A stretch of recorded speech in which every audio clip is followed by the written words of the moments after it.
শিশুরূপে ভগবান শশীর কোলে গোল আলো করে খেলা করতে লাগলেন। প্রথমে উত্থান শয়ন, তাকে তুলে নিয়ে যখন শশী স্তনপান করাতে লাগলেন তখন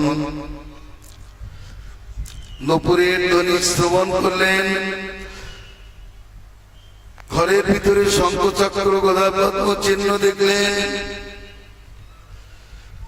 জগন্নাথ মিশ্রকে বলছেন, প্রভু আমাদের ঘরে কি দেখছি?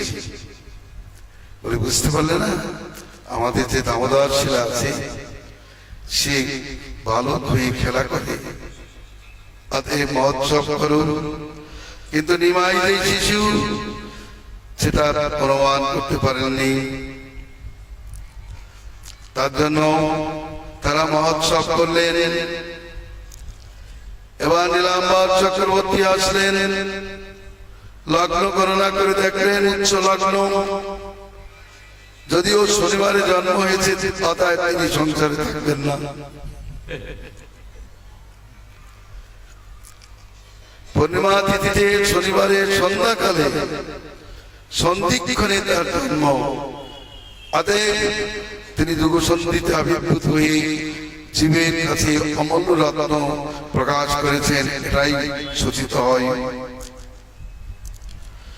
করুণা করে বললেন, হে মিত্র, তোমার এই পুত্র মহাপুরুষ, আমি দেখছি এর 5টি অঙ্গ দীর্ঘ, 5টি অঙ্গ সূক্ষ্ম, 7টি অঙ্গ রক্ত অন্য, 6টি উন্নত, ত্রিহ্রস্ব পৃথু গম্ভীর, তা 300 লক্ষণ মহান। আরে নিমায়ের চরণে আছি 19টি চিহ্ন, শঙ্খ চক্র গদা পদ্ম, ঊর্ধ্বরেখা অষ্টকোণ, ধনু ত্রিকোণ কলস, অর্ধচন্দ্র এবং শূন্য আকাশ, মৎস্য, কোষপদ, জম্বুফল, চক্র ইত্যাদি, আতপত্র ছত্র ইত্যাদি। তার হস্ত এরকম চিহ্ন ছিল 32 লক্ষণ যুক্ত, নারায়ণের চিহ্ন যুক্ত শ্রীহস্ত চরণ। এ শিশু সব লোকে করিবে তারণ, এই মতো করিতে বৈষ্ণব ধর্মের প্রচার, ইয়া হইতে হবে 2 কুলের উদ্ধার। মহোৎসব করো, ব্রাহ্মণ ডেকে মহোৎসব করলেন। সর্বলোকের আনন্দরাম বিশ্বম্ভর,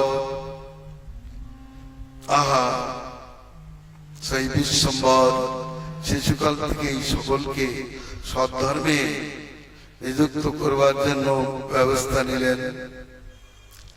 নারীরা দেখতে আসছেন, নরগণ দেখতে আসছেন, কিন্তু তাদের মুখে অন্য হাসি, কথা অন্যরকম, আহা দেখতে সুন্দর ইত্যাদি বলছেন। কিন্তু মহাপ্রভু জোরে জোরে কাঁদতে লাগলেন, তা দেখে তারা কোলে নিতে লাগলেন। কোলে নিলেও তার ক্রন্দন যায় না। যখন উচ্চস্বরে কাঁদছেন তখন কোন মহিলা হরি হরি হরি হরি বলে উঠেছেন, সঙ্গে সঙ্গে মহাপ্রভু ক্রন্দন বন্ধ হয়ে গেল। তারা বুঝতে পারলেন এ বালকটি হরিনাম প্রিয়, কানলেই হরিনাম বলতে হবে।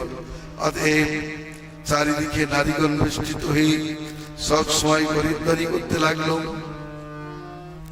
হরে কৃষ্ণ হরে কৃষ্ণ কৃষ্ণ কৃষ্ণ হরে হরে, হরে রাম রাম রাম হরে হরে। হরে কৃষ্ণ হরে কৃষ্ণ কৃষ্ণ কৃষ্ণ হরে হরে, হরে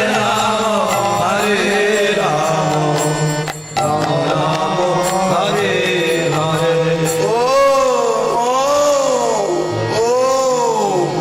হরে কৃষ্ণ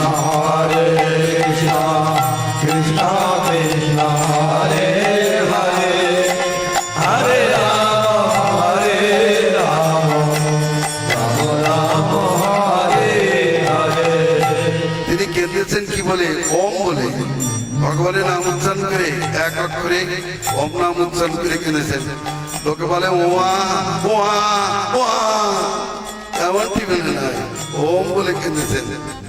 আর সঙ্গে সিংহরা কীর্তন আরম্ভ করছেন। হরে কৃষ্ণ হরে কৃষ্ণ কৃষ্ণ কৃষ্ণ হরে হরে হরে রাম রাম রাম হরে হরে। উত্তান শয়ন। এবার ভগবান একটু ঘোড়া দিয়ে শুয়েছেন, সচিমতা দিকে মহোৎসব করলেন। এরপর কুর্মের আকার হয়ে গেলেন, বুকে ভর করে দুই হাত পা এরকম নেড়ে নেড়ে চলতে লাগলেন। ও ও ও করে চলতে লাগলেন। কিছুদিনের মধ্যে আবার সংক্রমণ লীলা আরম্ভ করলেন, হামাগুড়ি লীলা। হামাগুড়ি লীলা অত সুন্দরভাবে বর্ণন করেছেন মুরারি গৌতম, সেটা আমাদের আলোচ্য বিষয়। কৃষ্ণ হরে কৃষ্ণ কৃষ্ণ কৃষ্ণ হরে হরে রাম সচিরাম লীলা মাঝে রাম রাম